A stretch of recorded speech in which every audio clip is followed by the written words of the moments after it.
한 몸의 원리란 제목으로 하나님 말씀 함께 나누고 기도하도록 하겠습니다. 2024년 첫 번째 주일입니다. 올해는 저희가 감당해야 될 몇 가지 중요한 사역들이 있습니다. 이런 사역들을 감당하려면 무엇보다 우리 마음이 하나 되는 것이 중요합니다. 그래서 몇 주간 이 에베소서를 통해서 이 교회의 하나됨에 대한 말씀을 전하려고 합니다. 이 성경에서 이 7이라는 숫자는 10이라는 숫자와 함께 이 완전함을 나타냅니다. 근데 오늘 본문 보시면 총 7개의 하나가 나옵니다. 우선 4절 보시면 몸이 하나고, 둘째로 성령이 하나고, 셋째로 소망도 하나입니다. 그리고 5절 보시면 넷째로 주님이 한 분이시고, 다섯째로 믿음도 하나고, 여섯째로 세례도 하나고, 그리고 마지막 6절에 일곱째로 하나님도 한 분이십니다. 더 놀라운 사실은 이 7가지 하나의 관계를 잘 살펴보면 삼위일체 하나님의 구원 역사가 드러난다라는 겁니다. 그러니까 바울이 그냥 대충 아무 의미 없는 그런 단어들을 늘어놓고 있는 것이 아니라 바울은 지금 교회를 하나 되게 하시는 삼위 하나님의 그 완전하신 역사하심을 이 7개의 단어들을 통해서 설명하고 있는 겁니다. 먼저 4절에 나오는 몸과 성령과 소망은 모두 성령님에 대한 것입니다. 그리고 5절에 나오는 주와 믿음과 세례는 모두 예수님에 대한 것이고, 그리고 마지막 6절에 나오는 하나님은 성부 하나님에 대한 것입니다. 오늘은 이 4절에 나오는 하나의 몸, 하나의 성령, 그리고 하나의 소망이 무엇인지 한번 살펴보도록 하겠습니다. 세 부분으로 나눠 살펴볼 수 있는데, 한 몸의 그 머리됨, 한 몸의 다양성, 한 몸의 통일성입니다. 세 가지 원리가 있는데 머리, 다양성, 통일성입니다. 먼저 한 몸의 머리입니다. 이 바울 사도가 한 몸 그리고 한 성령을 말합니다. 4절 보시면 몸이 하나요 성령이 하나이니. 교회를 한 몸 되게 하시는 것이 무엇입니까? 바로 성령님이십니다. 이 성령님의 대표적인 사역이 구원의 사역입니다. 그러니까 성령님은 예수님을 모른 채 죽어있던 우리를 부르십니다. 그리고 우리 죄를 깨닫게 하셔서 회개하게 하십니다. 또 성령님이 우리에게 믿음을 주셔서 그리스도와 연합을 시켜주시고 우리가 그리스도 안에서 새롭게 태어나게 됩니다. 성령님은 예수님과 멀리 떨어져서 죽어있는 영혼들이 예수님과 연합해서 교회의 지체가 되게 해주십니다. 성령님께서 그리스도 안에서 우리를 한 몸이 되게 하시는 겁니다. 그런데 이 몸에서 가장 중요한 부분이 어딜까요? 사실 몸의 어떤 부분도 중요하지 않은 부분은 없습니다. 팔은 팔대로, 다리는 다리대로 저마다 다 쓸모가 있습니다. 저희가 늘 깎아주고 관리줘야 되는, 어떻게 보면 좀 귀찮은 이 손톱이나 발톱도 우리가 활동하는 데 있어서는 굉장히 중요한 역할을 합니다. 하지만 역시 우리 몸 전체를 움직이도록 하는 부분은 바로 머리입니다. 머리가 없는 몸은 죽은 것과 마찬가지입니다. 뇌사라고 아실 겁니다.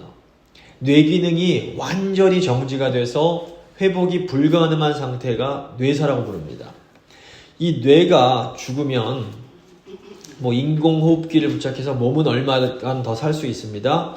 하지만 사실 그 사람은 죽은 것과 마찬가지입니다. 머리가 죽은 몸은 곧 죽게 됩니다.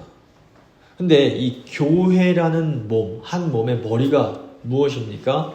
에베소서 4장 15절 보시면 오직 사랑 안에서 참된 것을 하여 범사에 그에게까지 자랄지라 그는 머리니 곧 그리스도라. 교회의 머리는 바로 예수 그리스도이십니다. 교회가 한 몸이다, 이걸 생각할 때 가장 먼저 이 몸의 머리이신 그리스도를 생각해야 합니다. 교회는 반드시 그리스도가 최우선이 되어야 합니다. 이것이 한 몸의 첫 번째 원리입니다. 머리가 없는 몸이 죽은 몸인 것처럼 그리스도가 없는 교회 역시 죽은 교회입니다. 머리의 역할은 몸을 움직이게 하는 겁니다. 몸은 머리의 뜻을 따라 하나가 되어서 움직입니다. 이처럼 교회 역시 예수 그리스도의 뜻에 따라 하나가 되어서 움직여야 합니다. 그러므로 우리는 먼저 우리의 머리가 누구이신지를 잘 기억해야 됩니다. 근데 가끔 교회에서 웃지 못할 일들이 벌어집니다. 자신이 머리 행세를 하려는 사람들이 있는 겁니다. 보통 이 팔과 다리처럼 봉사의 역할을 감당하는 성도들은 머리가 되고 싶어 하지 않습니다. 그런데 눈이나 입처럼 머리와 가까운 목사나 이 장로님 같은 분들이 머리가 되고 싶은 유혹을 아주 쉽게 받습니다. 근데 머리가 아닌 사람들이 머리가 되려고 할 때에 교회가 위기를 맞게 됩니다. 다른 지체가 아무리 머리가 되려고 해도 머리의 기능을 대신할 수 없기 때문입니다. 그러므로 오직 예수 그리스도 한 분만 교회의 머리가 되셔야 됩니다. 예수님께서 교회의 머리가 되실 때 한 몸인 교회가 제대로 움직일 수 있습니다.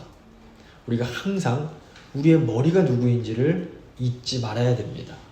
자, 그렇다면 우리가 어떻게 해야 예수 그리스도가 머리라는 것을 인정할 수 있을까요? 예수님은 하나님의 말씀이 육신이 되신 분입니다. 예수님을 머리로 인정한다라는 것은 철저하게 하나님 말씀에 순종하는 겁니다. 내 생각에는 분명히 이게 맞는 것 같습니다. 근데 하나님 말씀이 그거 아니다 말씀하십니다. 그러면 내 생각을 내려놓고 하나님 말씀에 순종하는 겁니다. 이것이 예수님을 머리로 인정하는 겁니다. 예수님이 교회의 머리이심을 인정하려면 하나님의 말씀을 최우선으로 두어야 됩니다. 말씀이 하라고 하시면 해야 되는 거고, 말씀이 하지 말아라 그러시면 하지 말아야 되는 겁니다. 하나님 말씀이 우리의 생각과 행동의 최종적인 권위가 되는 겁니다. 이게 교회의 머리됨의 원리입니다. 자, 두 번째, 이제 한 몸의 두 번째, 다양성입니다. 한 몸의 두 번째 원리는 한 몸의 지체들이 서로 다 다르다라는 겁니다. 한 몸인 교회에 생명을 불어넣어 주시는 분이 성령님이십니다. 그러니까 성령님은 생명을 주시는 분이십니다. 그런데 생명의 특징이 뭡니까? 모든 생명은 다 다릅니다. 공장에서 찍어내는 물건들은 다 똑같습니다. 하지만 이 땅에 존재하는 모든 생명은 전부 다릅니다. 심지어 똑같은 유전자를 가진 일란성 쌍둥이들이라고 해도 서로 다릅니다. 왜냐하면 생명이 있는 존재들이기 때문입니다. 성령님은 한 분이시지만 성령의 생명을 받은 우리는 다 다릅니다. 성령을 받은 교회는 이 땅에서 성령의 열매를 맺게 됩니다. 그런데 이 성령의 열매가 매우 다양합니다. 그러니까 머리는 오직 한 분 그리스도이시지만 몸의 다른 부분들은 다 다릅니다. 손과 발이 다르고 입과 귀도 같을 수 없습니다. 문제는 우리 안에 있는 죄성이 우리가 서로 다르다는 것을 인정하기 싫게 만든다는 겁니다. 그러니까 우리는 나와 다른 것을 인정하기 힘이 듭니다. 우리가 속으로 자주 하는 말이 뭡니까? 왜 저 사람은 말을 저따구로밖에 못하는 거야? 왜 저 사람은 행동을 저렇게 하는 거야? 이런 걸 속으로 생각을 하는 겁니다. 왜 그 사람이 말을 저런 식으로밖에 못할까요? 그 사람이 나와 다른 사람이기 때문입니다. 그 사람은 한 몸의 다른 부분인 겁니다. 우리가 서로의 다름을 인정하지 못하고 불평하기 시작하면 교회가 이제 시끄러워지기 시작합니다. 물론 우리 안에 있는 죄성이 여기서 아주 중요한 역할을 합니다. 우리 안의 죄성은 우리 눈에 있는 커다란 들보보다도 남의 눈에 있는 쬐끄만 먼지를 더 크게 보이게 만듭니다. 근데 우리가 기억해야 될 게 뭡니까? 우리 모두는 다 다를 수밖에 없다라는 겁니다. 서로 다른 것이 정상입니다. 한번 생각해 보십시오. 우리 몸이 전부 손으로만 되어 있다면 그건 정말 끔찍할 겁니다. 눈도 손이고 발도 손이고 귀도 손이고 입도 손이고, 이건 괴물 중에도 정말 무시무시한 괴물입니다. 그런데 우리 안에 이 괴물처럼 되고 싶은 그런 마음이 있습니다. 저 사람도 나와 똑같은 신앙을 갖기 원하는 겁니다. 나와 같지 않으면 불편해합니다. 왜 저렇게 하는 거야? 전 세계를 돌면서 선교를 하는 Mercy Ship이라는 배가 있습니다. 그러니까 우리말로 하면 자비호 이 정도 되겠습니다. 아프리카나 아시아를 돌면서 아픈 사람들을 다 치료해주고 복음 전하는 그런 배입니다. 여기에 이제 핀란드 출신의 의사 부부, 호주에서 온 찬양 인도자, 한국 출신의 가판원, 프랑스 출신의 간호사 등 전 세계에서 많은 종교 사람들이 선교를 하러 이 배로 모입니다. 제가 아는 한 여전도사님이 이제 선교를 하러 그 배를 타셨습니다. 하루는 이제 배 위에서 예배를 드리는데 그 모습이 정말 가관이었다고 합니다. 호주 출신의 찬양 인도자가 찬양을 하는데 껌을 씹으면서 찬양 인도를 하는 겁니다. 옆을 보니까 핀란드 의사 부부는 서로 이렇게 부둥켜 안고 어깨동무를 하고 또 찬양을 부릅니다. 옆에는 귀걸이에 코걸이, 혀까지 이렇게 뚫은 프랑스 출신의 간호사가 또 앉아서 또 찬양을 부릅니다. 이분이 어릴 때부터 한국에서 나고 자란 토박이 한국인인 겁니다. 이 모습이 적응하기가 너무 힘들더랍니다. 아니 도대체 어떻게 예배 드리는데 이런 모습으로 예배를 드리는 거야? 이분이 시간이 가면서 이제 같이 지내면서 한 가지 중요한 사실을 깨달았다고 합니다. 비록 사람들이 각기 다 다른 모습으로 다른 모양으로 예배를 드리지만 그들 안에 한 가지 같은 것이 있더랍니다. 그게 뭘까요? 바로 예수 그리스도를 향한 믿음이라는 겁니다. 이 깨달음이 딱 있은 후에 이분 생각이 완전히 달라졌습니다. 모든 게 다 다를 수 있구나. 머리가 되시는 그리스도 외에는 다 다를 수 있구나. 예배를 드리는 방식도, 찬양하고 기도하는 방식도, 또 옷을 입는 방식도 다 다를 수 있습니다. 아니, 다를 수밖에 없습니다. 우리는 한 몸의 다른 부분들이기 때문입니다. 그러므로 나와 생각도 다르고 행동도 다르고 너무 달라서 이상해 보이는 그런 성도를 볼 때 우리가 어떻게 생각해야 됩니까? 우리는 그 성도가 우리 몸의 다른 지체임을 기억하면서 용납해 줄 수 있어야 됩니다. 성령은 통일성 가운데 다양함을 만들어내십니다. 그리고 또한 성령은 이 다양한 것들을 하나로 만드십니다. 이 성령이 없는 다름, 차이는 갈등과 분리를 가져옵니다. 하지만 성령 안에 있는 차이는 아름다운 다양성을 가져옵니다. 이 다양성이 우리를 더 풍성하고 부요하게 만들어줍니다. 이 다양성이 없는 공동체는 지속될 수 없습니다. 하나님께서 생육하고 번성하라고 명령을 하셨습니다. 근데 우리가 생육하고 번성하려면 다름을 인정할 뿐 아니라 도리어 다름을 기뻐해야 됩니다. 자, 교인들이 전부 다 음식을 너무 잘 만드는 음식에 정통한 요리사라면 그 교회가 행복할까요? 아마 그 교회는 점심시간마다 아마 숨이 막힐 겁니다. 교회는 저처럼 음식을 하나도 못 만드는 그런 사람도 필요한 겁니다. 먹을 줄만 아는 사람들. 다름의 원리를 이해하려면 우리가 서로의 다름에 대해서 넉넉한 마음을 저희가 갖게 됩니다. 내 안에서는 이렇게 역사하신 성령님께서 저분 안에서는 저렇게 역사를 또 하시는구나 이러면서 서로를 인정할 수가 있게 되는 겁니다. 우리가 정말 중요한 중심 이외에는 웃으면서 여유롭게 넘어가주는 그런 여유가 필요합니다.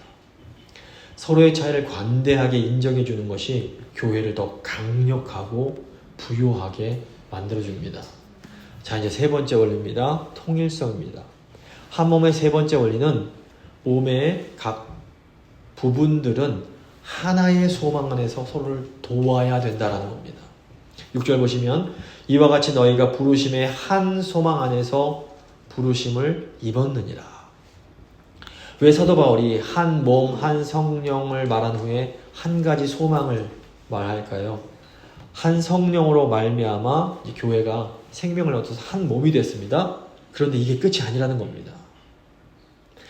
한 성령을 받은 한 몸 된 교회는 이제 한 가지 소망을 품어야 됩니다.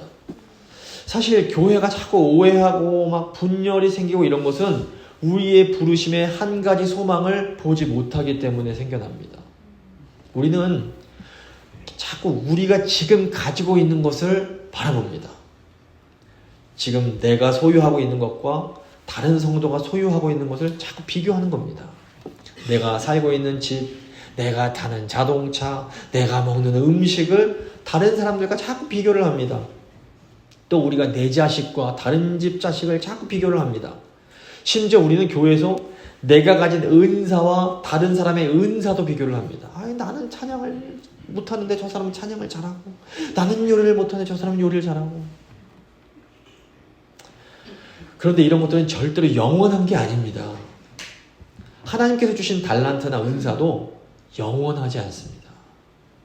우리가 이 세상에서 눈을 딱 감는 순간 이 모든 것들은 아무런 의미가 없어집니다.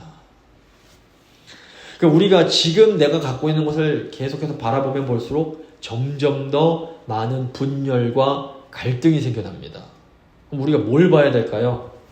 우리는 하나님께서 그리스도 안에서 우리에게 주실 하나의 큰 영광을 바라봐야 됩니다. 그러니까 우리가 한 소망을 가질 때에 우리가 이제 다른 지체들을 돌볼 수가 있게 됩니다. 눈이 아플 때 손이 눈을 도와줍니다. 또 멀리 떨어져 있는 것을 가지러 갈 때는 다리가 도와줍니다. 또 몸이 다치지 않도록 눈이 도와줍니다. 우리가 눈으로 볼 수는 없지만 우리 속 안에 있는 위나 장도 각각의 기능을 해서 우리 전체 몸이 잘 지낼 수 있도록 도와주는 겁니다. 근데 우리 한 명 한 명의 성도가 이와 똑같습니다. 어떤 교인도 귀하지 않은 교인이 없습니다. 어떤 성도는 열심히 교회에서 봉사합니다.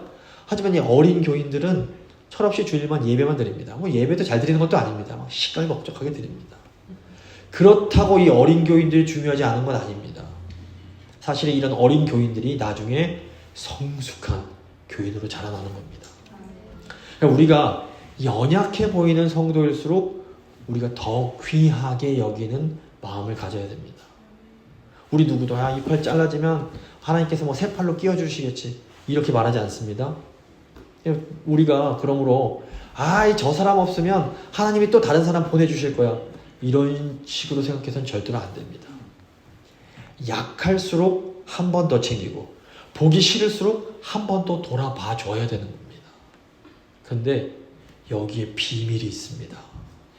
이렇게 마음에 들지 않는 교인들을 돌봐주고 챙겨줄 때 하나님의 놀라운 축복이 임합니다.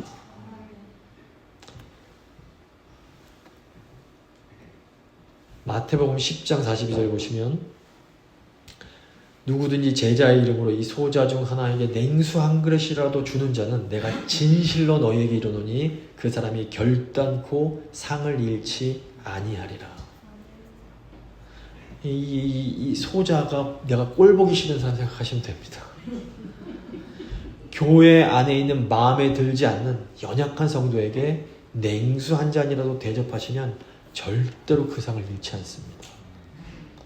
동시에 우리 예수님은 연약한 지체를 실족해 하는 것에 대해서 엄중한 경고를 하십니다. 마태복음 18장 6절 보시면 누구든지 나를 믿는 이 소자 중 하나를 실족해 하면 차라리 연자맷돌을 그 목에 달리고 깊은 바다에 빠뜨리우는 것이 나으니라.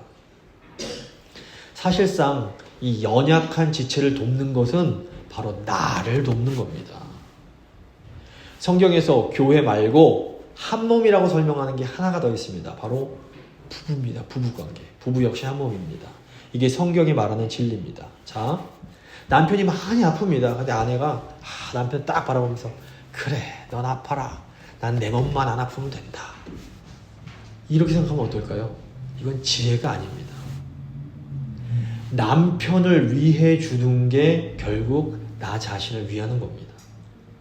남편도 마찬가지입니다. 아내를 정말 죽도록 사랑하면 아내도 남편을 죽도록 사랑해 줍니다. 왜 그렇습니까? 둘이 한 몸이기 때문에 그렇습니다. 아프고 힘들 때일수록 더 많이 사랑하고 더 많이 챙겨주면 그 사랑이 2배, 3배가 돼서 돌아옵니다. 이게 성경이 말하는 한 몸의 비밀입니다. 그러니까 배우자를 내 몸처럼 아끼고 사랑해주는 것은 결국 나를 위하는 거라는 걸 기억해야 됩니다. 근데 이 원리가 똑같이 교회에 적용이 됩니다. 교회 역시 한 몸이기 때문입니다. 그러니까 약한 지체일수록, 못난 지체일수록 더 열심히 사랑해줄 때 우리가 그 사랑을 2배, 3배로 돌려받게 됩니다. 물론 내가 열심히 챙겨줬던 그 지체를 통해서 그 사랑이 그대로 되돌아오지 않을 수 있습니다. 하지만 결국 내가 베푼 사랑은 돌아오게 돼 있습니다. 하나님께서 갚아주시기 때문입니다.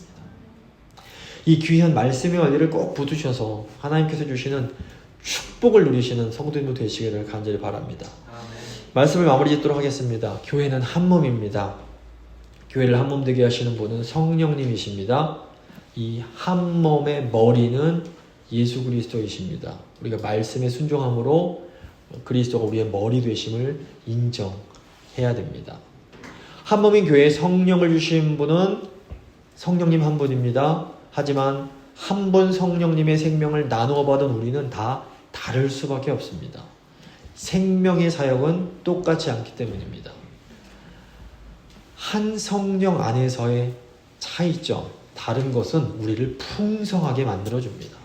그렇기 때문에 우리가 서로의 다름을 인정해주고 나아가 기뻐해야 됩니다. 한 몸인 교회는 한 가지 소망을 품어야 됩니다. 그리고 이 한 소망 안에서 서로를 도와주어야 됩니다. 우리는 연약하고 보기 싫은 지체일수록 더 많이 사랑하고 보살펴 주어야 됩니다. 그 지체에게 하는 것이 바로 예수님께 하는 것이기 때문입니다. 새해 한 성령 안에서 한 소망을 바라보는 우리 모두가 될 수 있기를 간절히 소망합니다. 잠시 믿음의 기도 드리십니다.